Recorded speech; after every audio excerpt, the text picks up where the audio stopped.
Hi hello friend, कैसे हैं आप लोग। उम्मीद करते हैं कि आप लोग बहुत अच्छे होंगे। अपने स्वास्थ्य पर जो है विशेष तौर पर ध्यान रखिएगा। चलिए हम बात करते हैं बेसिक लॉ के भाग 17 पर। इस पर चर्चा करने से पहले आपसे निवेदन है कि हमारे यूट्यूब चैनल एक ही लॉ यूटीसी सक्सेस पर जाकर आप लोग जो है लाइक शेयर एंड सब्सक्राइब करिएगा और बेल आइकन की घंटी दबाना मत भूलिएगा, जिससे कि हमारे जितने भी आने वाला वीडियो हो उसका नोटिफिकेशन आप तक सबसे पहले पहुँच जाए। चलिए अब हम बात करते हैं टॉपिक आईपीसी का जो अध्याय 12 है। यानी आईपीसी मतलब होता है कि भारतीय दंड संहिता, इंडियन पैनल कोड जो 1860 है, उसकी जो अधिनियम संख्या है वो 45 यानी कि 45 है। देखिए आईपीसी आईपीसी का जो अध्याय 12 है, वो अध्याय 12 किन बातों पर चर्चा करती है। अध्याय 12 जो है सिक्के संबंधित जो अपराध है उससे उस पर बात करते हैं, और जो सरकारी स्टाम्प संबंधी अपराध है उस पर बात करती है।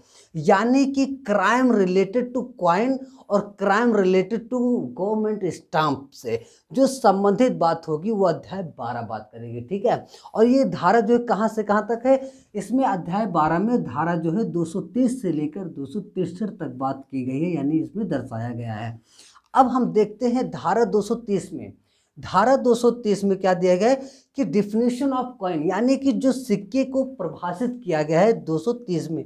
देखिए कॉइन यानी कि सिक्का, कॉइन धातु का जो है क्या करते हैं, कॉइन धातु का वह टुकड़ा जो क्रय और विक्रय के काम आ सके। यानी कि जो सिक्का है उस सिक्के का क्या करते हैं कि उस धातु का वह टुकड़ा जो है, यानी कि उस टुकड़े को क्या करते हैं, क्रय या विक्रय के क्या करते हैं, काम आ सके, ऐसा जो अपराध करता है व्यक्ति। और दूसरी बात देखिए 231 में क्या है कि सिक्के का कूटकरण, यानी कि जो कोडिफिकेशन, जो कॉइन का कोडिफिकेशन कर रहे हैं, यानी कि सिक्के का जो कूटकरण कर रहे हैं, यानी कूटकरण करके रूप परिवर्तन कर रहे हैं, तो ऐसे स्थिति में यानी कि टुकड़े को क्या करते हैं, क्रय विक्रय, यानी कि सिक्के धातु का वह टुकड़ा करके क्या करते हैं, उसको क्रय विक्रय के काम में आ सके, इस आधार पर क्या करते हैं 231 में क्या किए, सिक्के का कूटकरण, रूप परिवर्तन, यानी कि रूप परिवर्तन करते हैं। ऐसा जो भी व्यक्ति इस आधार पर और इस आधार पर जो व्यक्ति अपराध करता है, इस आधार पर कि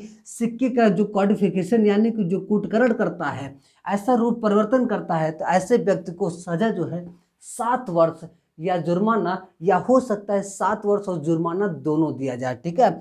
हमने क्या देखा इसमें कि कॉइन है, सिक्का जो है उस धातु का क्या करते हैं, वो टुकड़ा करके क्या करते हैं, क्रय और विक्रय के काम में आ सके, इस आधार पर जो व्यक्ति अपराध करता है। और दूसरा क्या हुआ 231 में क्या देखा, सिक्के का कूटकरण, यानी कि जो कॉइन है उसका जो कॉडिफिकेशन, यानी कि जो कूटकरण हुआ है, जो उसका रूप परिवर्तन किया सिक्के का, तो उसमें क्या किए, तो अगर इस तरह से कोई अपराध करता है, उसको टुकड़े में करके उसको क्रय विक्रय करने किया जा सके, ऐसा कोई कृत्य करते हैं, या उस सिक्के का कूटकरण करके उसका रूप परिवर्तन करते हैं, तो ऐसा कोई कृत्य करता है, तो इस आधार पर सजा उससे जो है 7 वर्ष या जुर्माना या दोनों हो सकता है। ठीक है।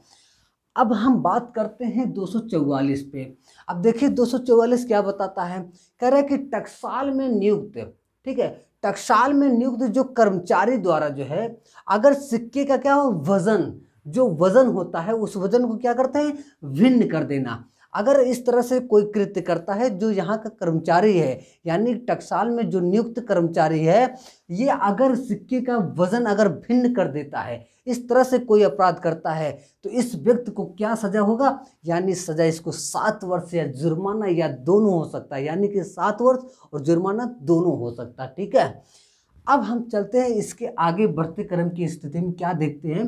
धारा 249 में, धारा 249 में हम क्या देखते हैं, सिक्के को क्या हुआ, इस आशय से परिवर्तित किया, क्या हुआ कि सिक्के को इस आशय से परिवर्तित किए ताकि अन्य रूप में क्या करे, चल सके। यानी कि ये 249 क्या बात, सिक्के को इस आशय से परिवर्तित किया ताकि वो क्या करे, अन्य रूप में चल सके।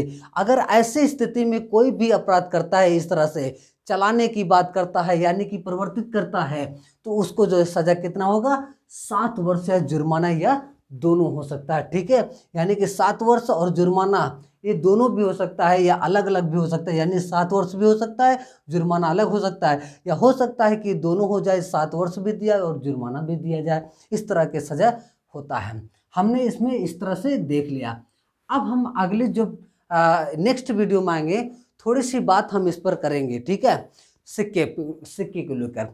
तो अभी इस पर हम क्या करते हैं, विराम करते हैं, फिर मिलते हैं हम नेक्स्ट वीडियो में। इसी के साथ जय हिंद, जय भारत। पढ़ते लिखते रहिए और आगे बढ़ते रहिए। जय भारत।